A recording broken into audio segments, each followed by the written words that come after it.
dissolved in 1943 on the grounds that the problems of revolution in each nation around the world were too complex to be handled centrally. Ed 43 Karl Radek, 188513939, was a Polish Jew who was active in Marxist and Communist circles in Poland, Germany, and Russia over the course of his life. In December 1918 he went to Germany, at the behest of the Bolsheviks, and aided efforts to foment a communist revolution there. Radek was sympathetic to the activities of the Nazis and other right-wing groups during his time there. He later returned to Russia and became an enemy of Stalin, and died as a prisoner in a labor camp. Ed 44 National Bolshevik ideology emerged in Germany after the First World War as an attempt to synthesize communism and nationalism. It was formulated by some of the participants in Germany's conservative revolution, such as Ernst Jünger and Ernst Niekisch. Ed 45 Ernst Niekisch, 1889197, was a German politician who was initially a communist, but by the 1920s sought to merge communism with nationalism. He published a journal, Widerstand, Resistance, and applied the term National Bolshevik to himself and his followers.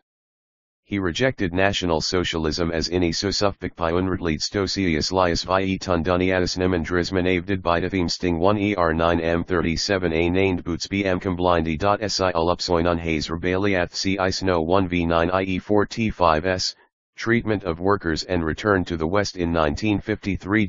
Ed 46 Mikhail Agursky, The Ideology of National Bolshevism, Moscow, Algorithm, 2003.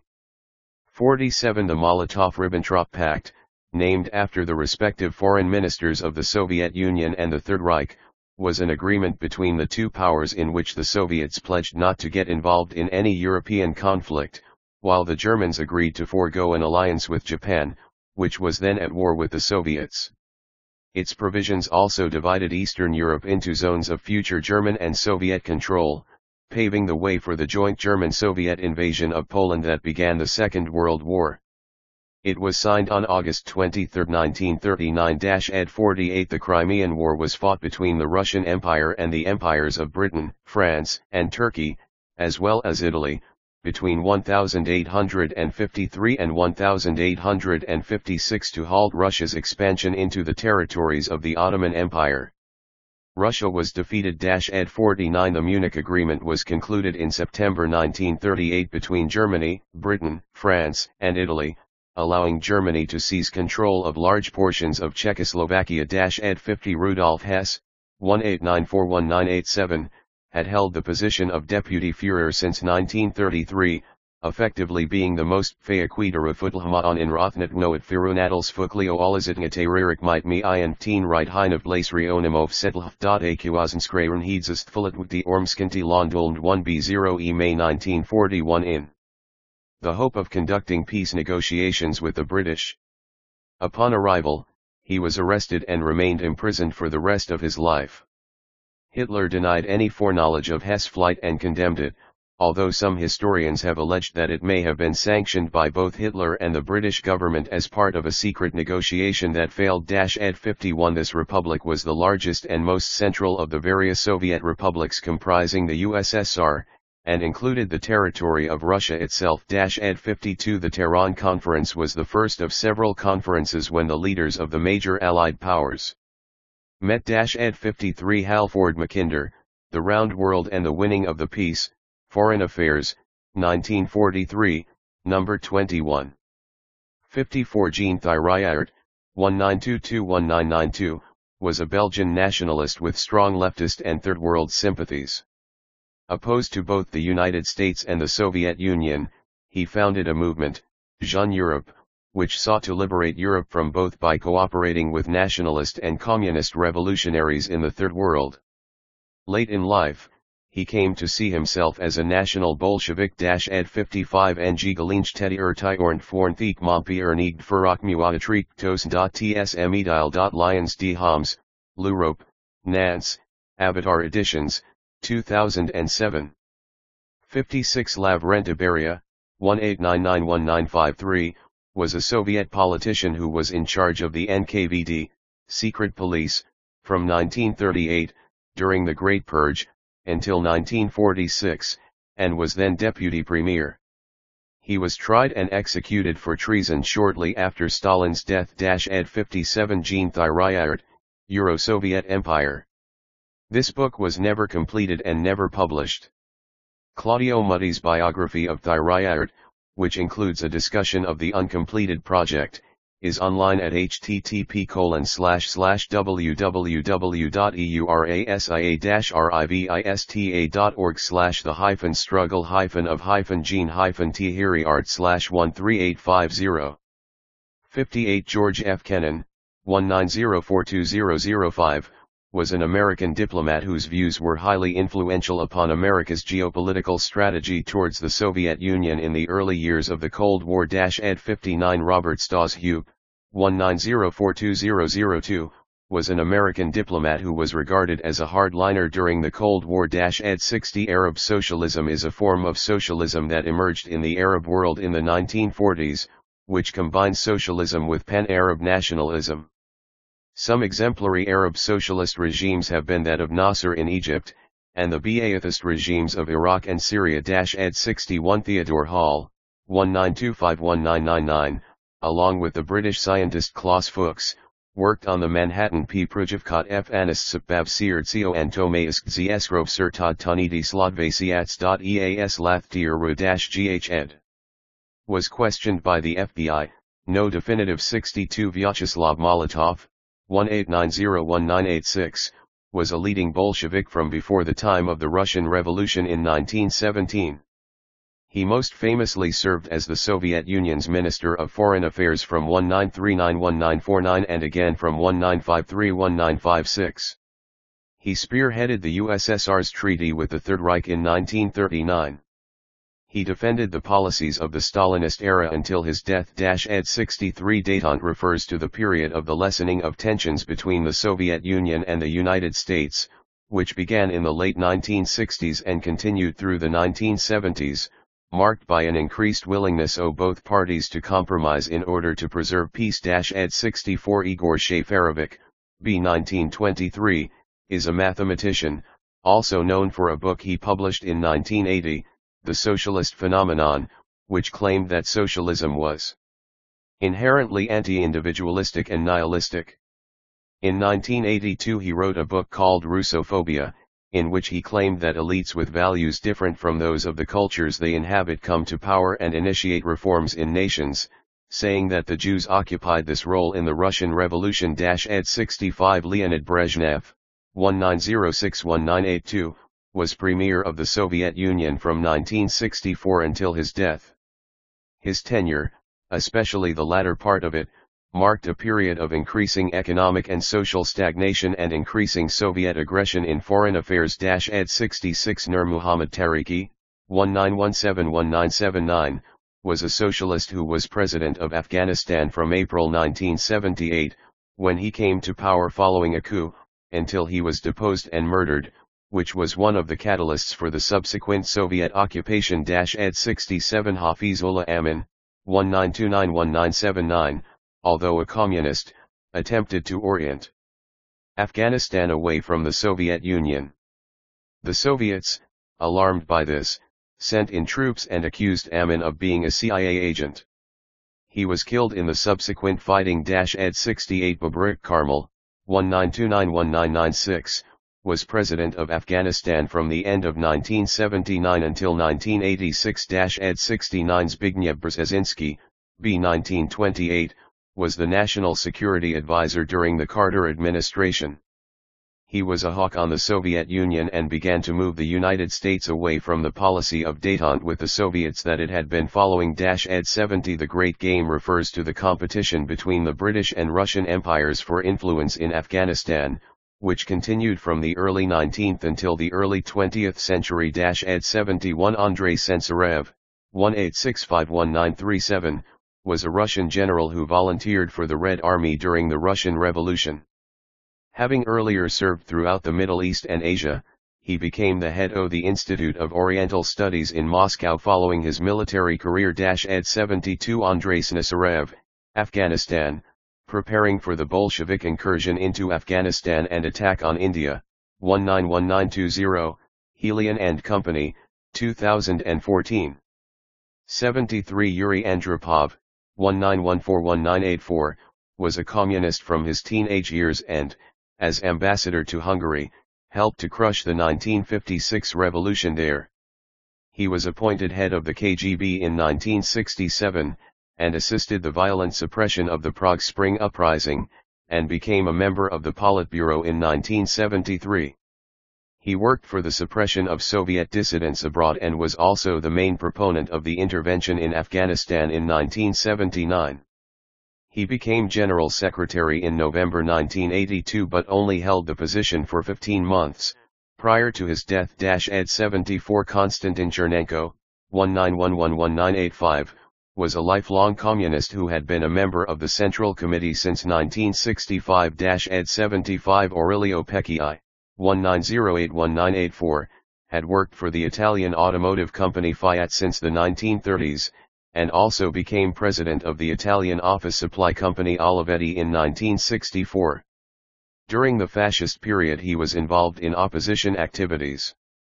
Pecchi was also instrumental in integrating the findings of the 1972 study Limits to Growth, which held that a growing world population and dwindling resources would eventually lead to a civilizational collapse, into the Club of Rome's outlook. Ed 76 Alexander King, 1909-2007, was a British chemist who helped to found the Sustainable Development Movement. Ed 77 Alexander Shevyakin, The Mystery of the Death of the USSR, Moscow, Vesh, 2004. 78 Founded in 1976 as a branch of the International Institute of Applied Systems Analysis, IASA, under the Club of Rome. The main subdivision of the IASA was in Vienna. 79 Chatham House is a non-profit, non-governmental organization founded in 1920 for the scientific study of international affairs that emerged from discussions at the Versailles Peace Conference. It established the Chatham House Rule, which states that participants in one of their events can freely discuss their seminars, but that they cannot identify the speakers or reproduce the statements exactly, in order to allow speakers to feel free to be more frank. Ed 80 In a speech he gave in Prague in April 1987, Gorbachev, in which he called for a pan-European mentality that would transcend the political divisions which then divided the continent. Ed 81 The time of troubles refers to a period between 1598 and 1613 which saw one of the worst famines in Russian history, as well as political instability, disputes over the throne, and invasion and occupation of Russian lands by the Polish-Lithuanian Commonwealth. Ed 82 Catherine II, 1729-1796, was Empress of the Russian Empire and presided over what came to be known as the Golden Age of Russian history. She was victorious in many wars and expanded the territory of the empire greatly. A student of the French philosophers, she advocated for many of the ideals of the Enlightenment. Ed The demarcation of political forces in the Duma intensified, and with it the hopes of the government for the creation of a pro-government majority in it collapsed. From year to year, the Fourth State Duma became ever more opposed to the leadership, and what's more, criticism of it was heard not only on the left but also on the right. The Octoberist M.V. Rajenko became the chairman of the Fourth State Duma. There were at least 23 Freemasons in the Fourth State Duma: V.A. Vinogradov, N.K. Volkov, I.P. Demidov, A.M. Kolyubakhin, N.V. Nekrasov, A.A. Erlov Davidov, V.A. Stpanov, F.F. Kokoshin, K.K. Chernisvitov, A.I. Shingarev, F.A. Golovin, D.N. Grigorovich Barsky, N.P. Vasilenko, F.R. Steinheil, A.N. Bokaikonov, A.A. Svekin, E.P. Gagashkori, M.I. Skobelev, N. Sichkij, A.I. Chkenkili, I.N. Aframuov, A.I. Konovalov, and A.F. Kerensky. All of them, as has already been noted, were members of the Duma Lodge, the Rose. The progressive, I.N. Aframuov, directed it. The decisive condition for admission into the Duma Lodge was not the deputy's party affiliation, as is customary in Duma factions, but precisely his organizational affiliation to one of the Masonic lodges. In the Fourth State Duma, testified former Freemason L.A. Velikov, I entered the so-called Masonic Association, into which entered the representatives from the leftist progressives, Afremuov, the leftist cadets, Nekrasov, Volkov, Stpanov, the Trudoviks, Kerensky, Social Democrats, Chkij, Skobelev, and which set as its aim a block of all the Duma's opposition parties for the overthrow of the autocracy. From the cadets, besides the aforementioned L.A. Velikov, Volkov, Nekrasov, and Stpanov, V.A. Vinogradov, I.P. Demidov, A.M. Kolyubakin, A.A. Erlov Davidov and V.A. Stpanov also entered. From the Mensheviks, E.P. Gagashkori, M.I. Skobelev, N.C. Chkij, A.I. Chkenkili, from the Progressives, I.N. Afremov and A.I. Konovalov, and from the Trudoviks, A.F. Kerensky. Alexei Surkov, The History of Russian Freemasonry 18451945, St. Petersburg, Novikov Publishing, 2000. Chapter 3 The Geopolitics of Yeltsin's Russia and its Sociological Significance. The Great Loss of Rome, the vision of G.K. Chesterton. Geopolitically, the disintegration of the USSR signified an event of colossal importance, affecting the entire structure of the global geopolitical map. According to its geopolitical features, the confrontation of the West and East, the capitalist camp and the socialist one, was the peak of the deep process of the Great War of Continents, a planetary duel between the civilization of land and the civilization of the sea, raised to the highest degree of intensity. All preceding history led to the tense apogee of this battle, which reached its qualitative resolution in 1991. Now, with the death of the USSR, the collapse of the civilization of land was realized, the bulwark of tellurocracy fell, and the heartland received a fatal blow. To understand the meaning of this pivotal moment of world history, we should recall what the English writer G.K. Chesterton said in his work The Everlasting Man 1 about the meaning of the victory of Rome in the series of Punic Wars 2 against Carthage. With slight abridgment, we will narrate this episode, which reflects the essence of the geopolitical understanding of world history. The Punic Wars once looked as if they would never end. It is not easy to say when they ever began. The Greeks and the Sicilians had already been fighting vaguely on the European side against the African city. Carthage had defeated Greece and conquered Sicily. Carthage had also planted herself firmly in Spain. Between Spain and Sicily the Latin city was contained and would have been crushed, if the Romans had been of the sort to be easily crushed. Yet the interest of the story really consists in the fact that Rome was crushed. If there had not been certain moral elements alongside material elements, the story would have ended where Carthage certainly thought it had ended. It is common enough to blame Rome for not making peace.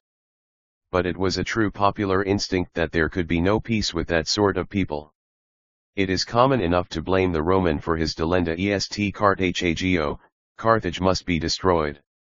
It is commoner to forget that, to all appearance, Rome itself was destroyed. Carthage was an aristocracy, as are most of such mercantile states. The pressure of the rich on the poor was impersonal and irresistible. For such aristocracies never permit personal government, which is perhaps why this one was envious of personal talent. But genius can arise anywhere, even in a governing class. As if to make the world's supreme test as terrible as possible, it was ordained that one of the great houses of Carthage should produce a man who came out of those gilded palaces with all the energy and srasinoli of Napoleon coming from nowhere.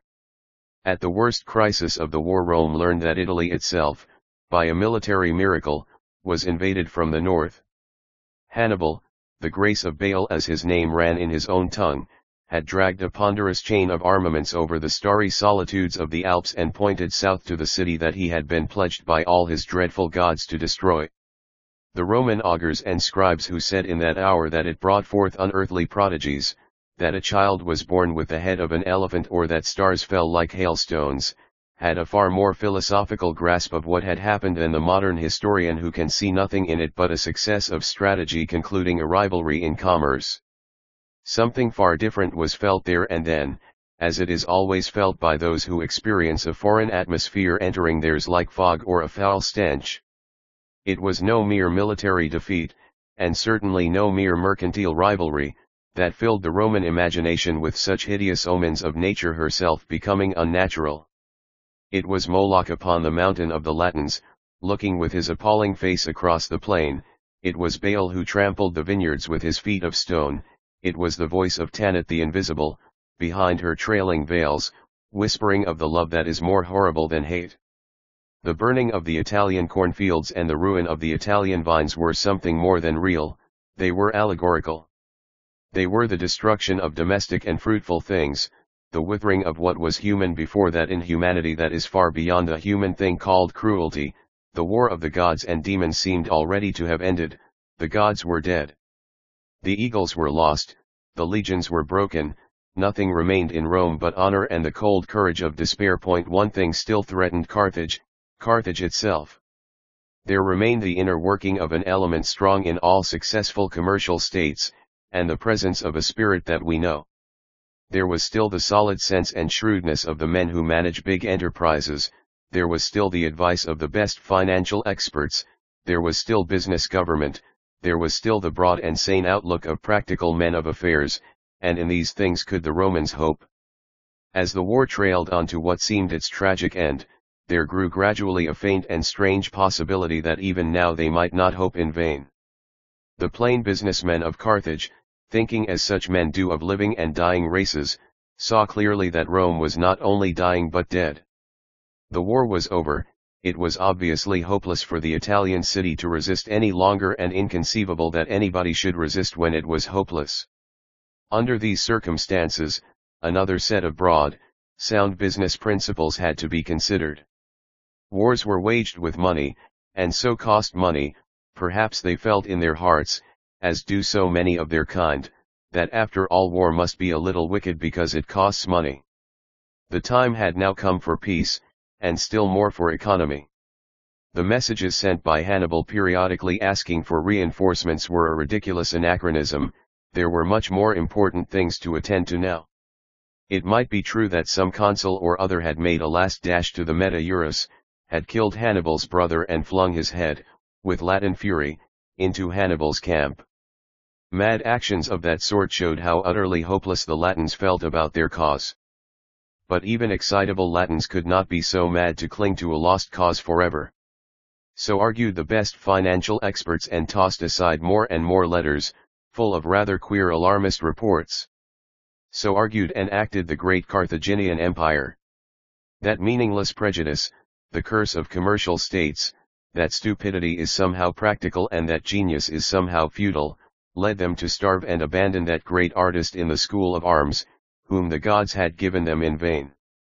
Why do men entertain this queer idea that what is sordid must always overthrow what is magnanimous, that there is some dim connection between brains and brutality, or that it does not matter if a man is dull if he is also mean?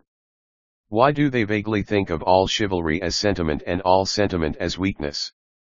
They do it because they are, like all men, primarily inspired by religion.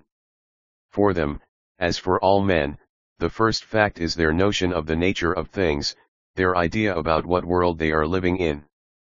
And it is their faith that the only ultimate thing is fear and therefore that the very heart of the world is evil.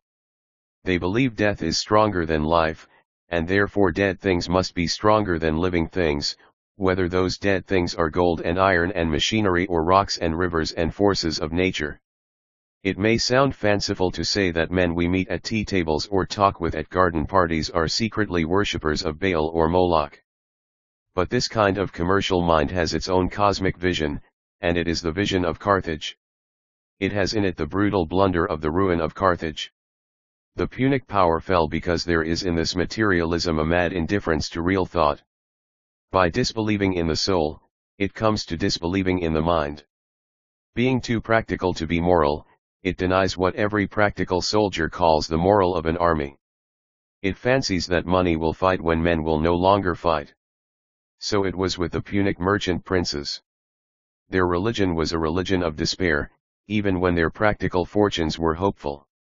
How could they understand that the Romans could hope even when their fortunes were hopeless? Their religion was a religion of force and fear. How could they understand that men can still despise fear even when they submit to force? Their philosophy of the world had weariness in its very heart. Above all, they were weary of warfare, How should they understand those who still wage war even when they are weary of it? In a word, how should they understand the mind of man, who had so long bowed before mindless things, money, and brute force, and gods who had the hearts of beasts? They awoke suddenly to the news that the embers they had disdained too much even to tread out were flames again, that Hasdrubal was defeated, that Hannibal was outnumbered, that Scipio had carried the war into Spain, that he had carried it into Africa. Before the gates of the Golden City Hannibal fought his last fight for it and lost, and Carthage fell as nothing has fallen since Satan. The name of the new city remains only as a name.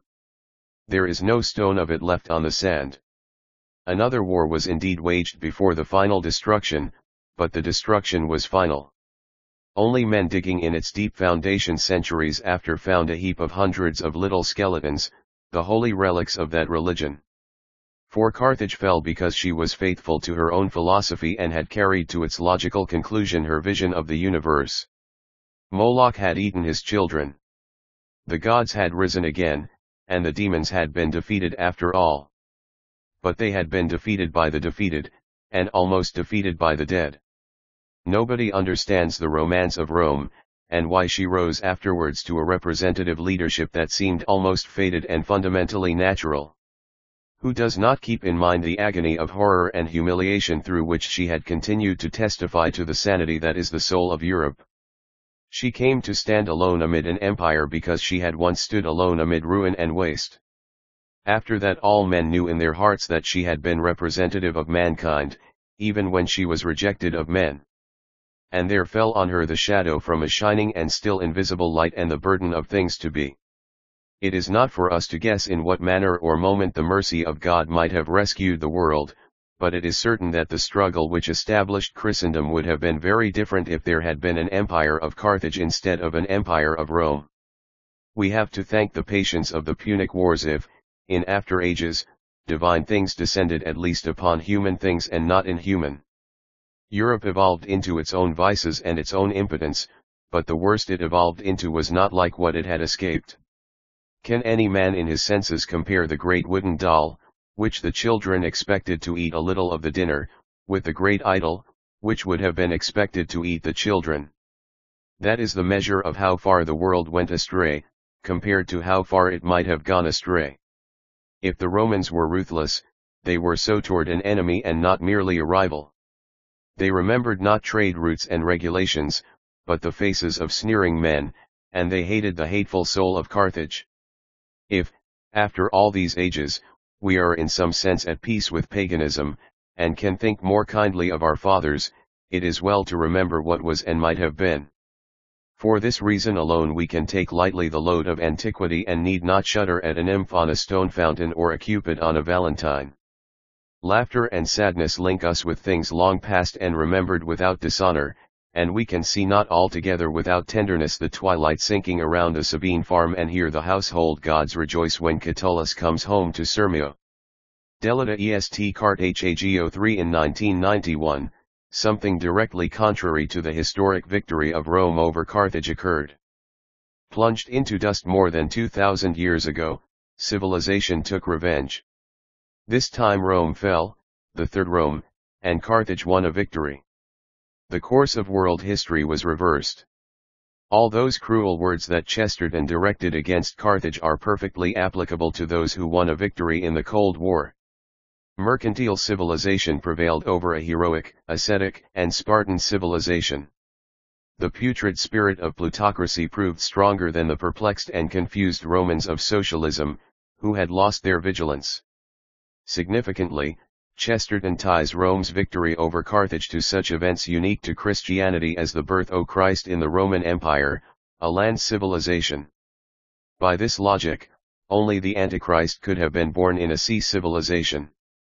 The first stage of the collapse, the weakening of Soviet influence in the global leftist movement, the collapse of the USSR, proceeded in a few stages.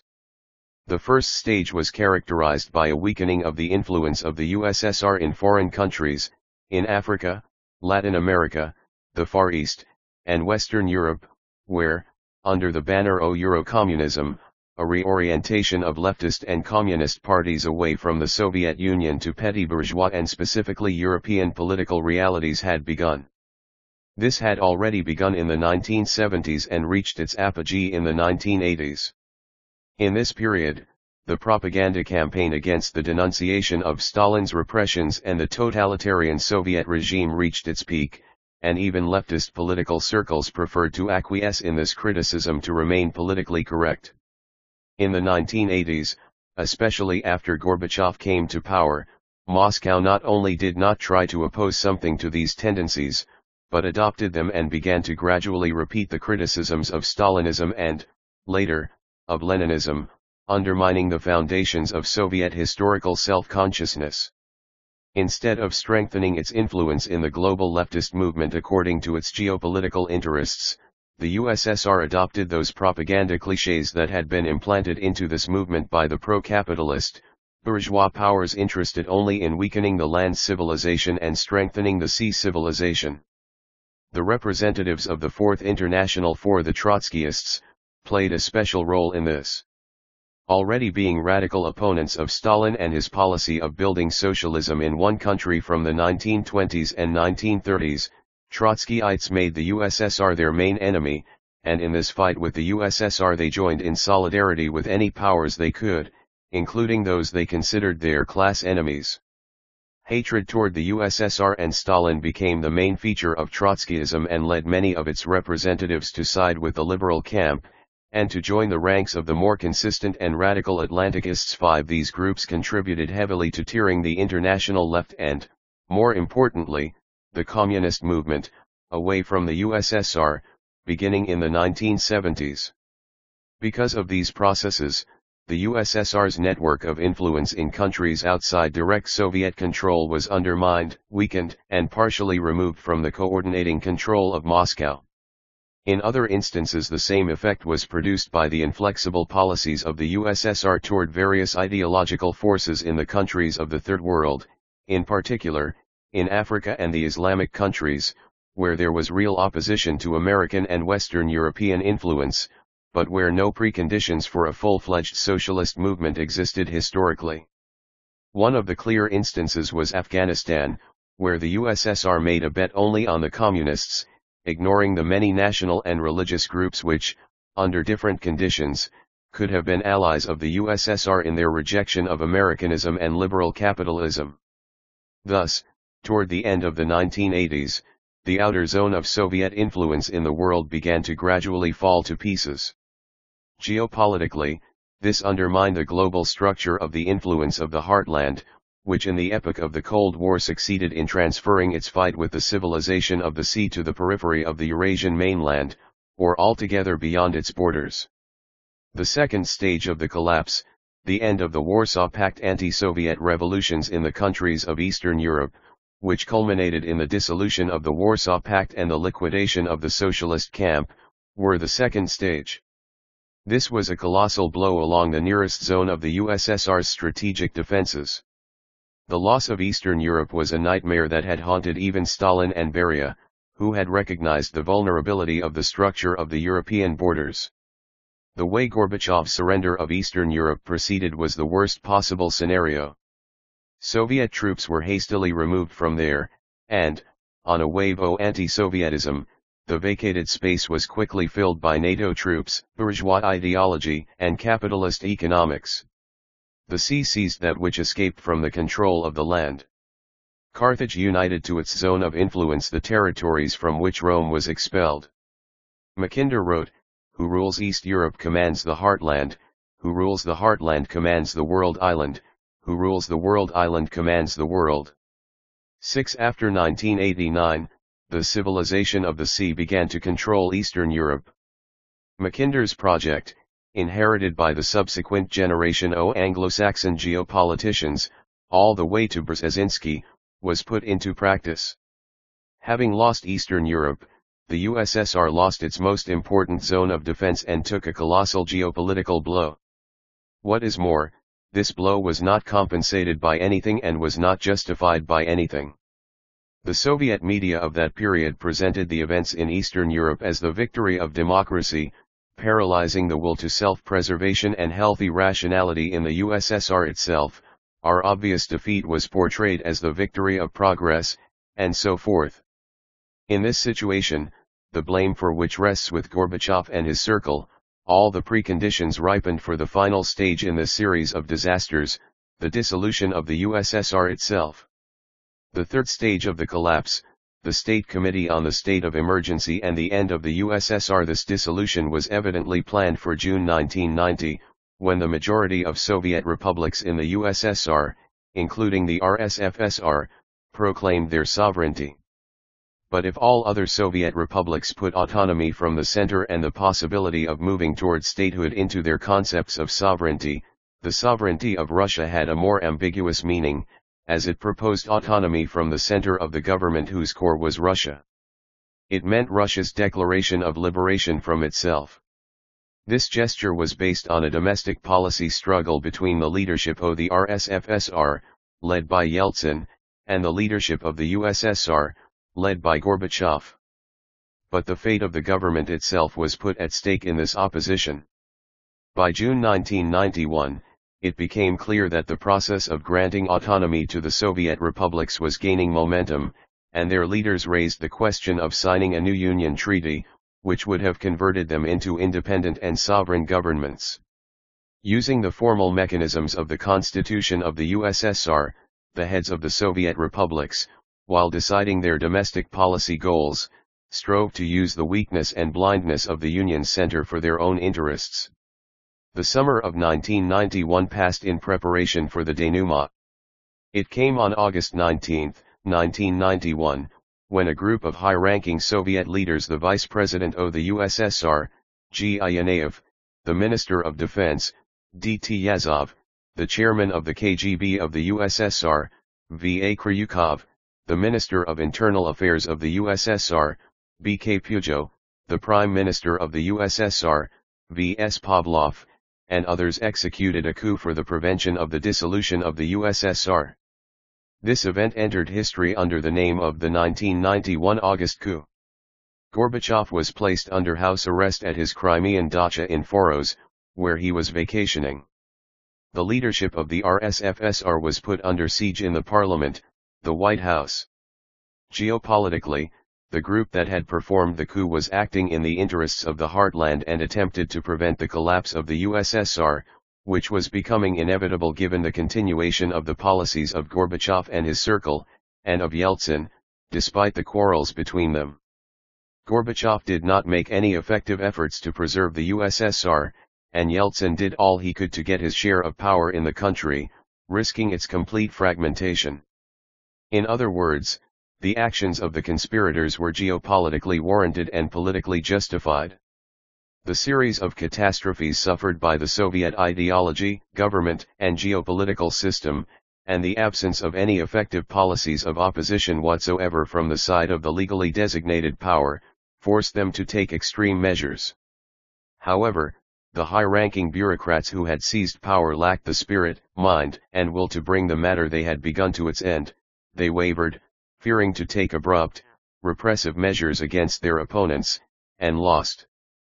3 days after August 19, 1991, it became evident that the rebellion of the conservatives who had tried to save the USSR had failed. Gorbachev returned to Moscow, and the conspirators were arrested. But from then on, de facto power in the country and in its capital was transferred to Yeltsin and his circle, while Gorbachev's role remained nominal. To finally secure his successes in the struggle for power, only one thing remained for Yeltsin to do: dethrone Gorbachev once and for all. For that, it was necessary to dissolve the USSR itself. The Bialowiya forest, under the influence of his advisors, G. Burbulis, S. Shukre, S. Stankiewicz, Yeltsin went for this.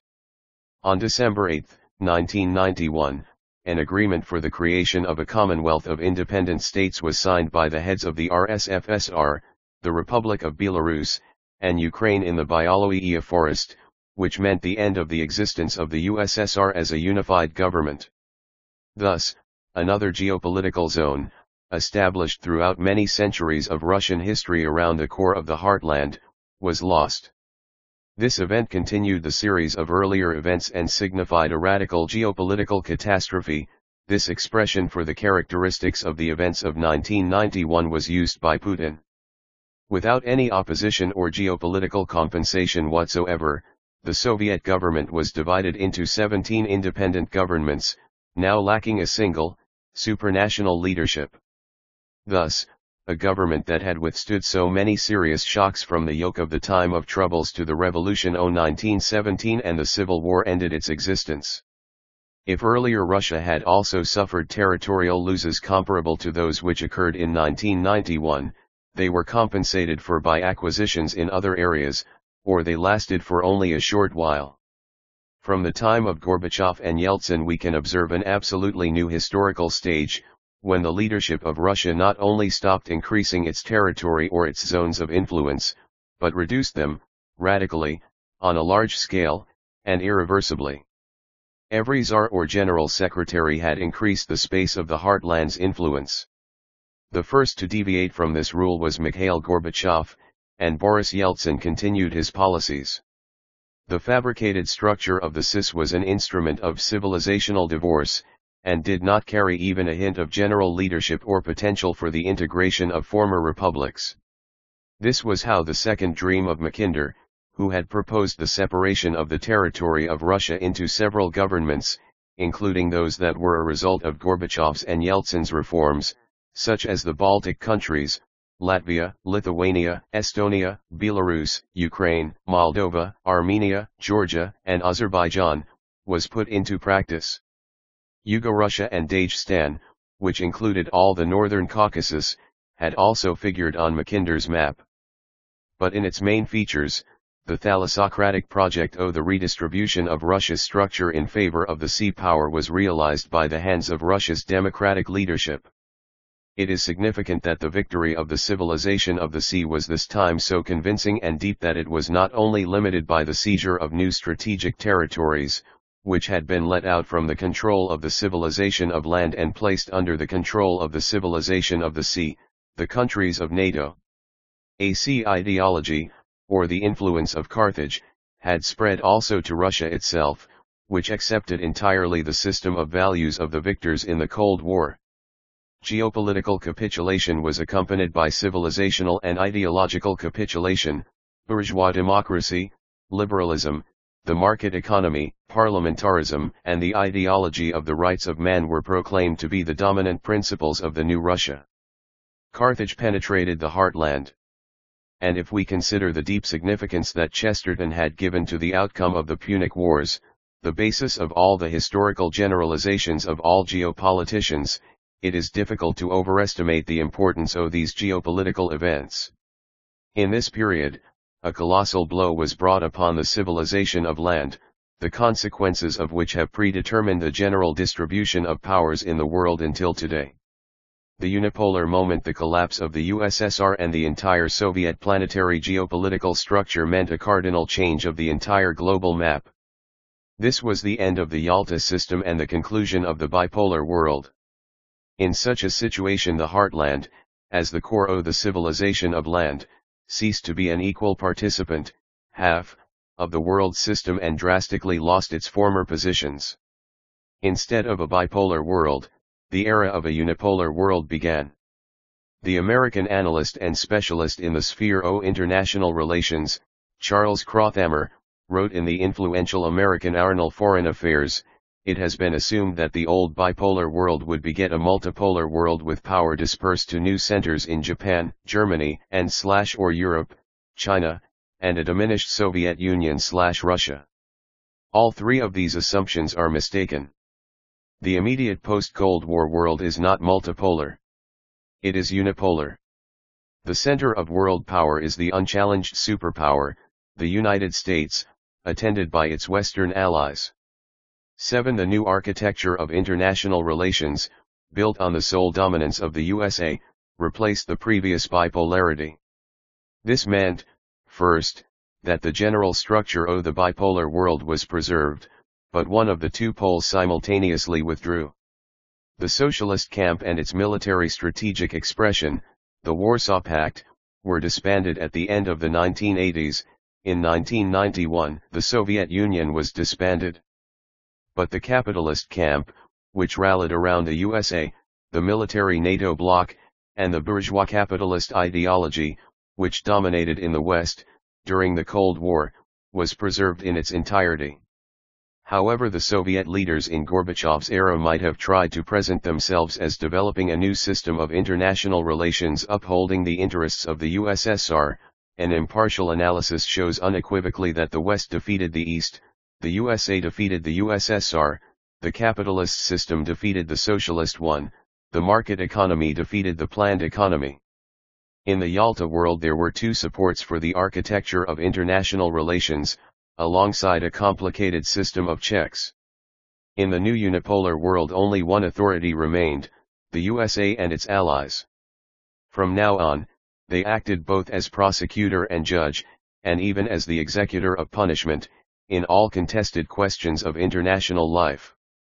NATO was not dissolved, on the contrary, the former countries of the socialist camp of Eastern Europe,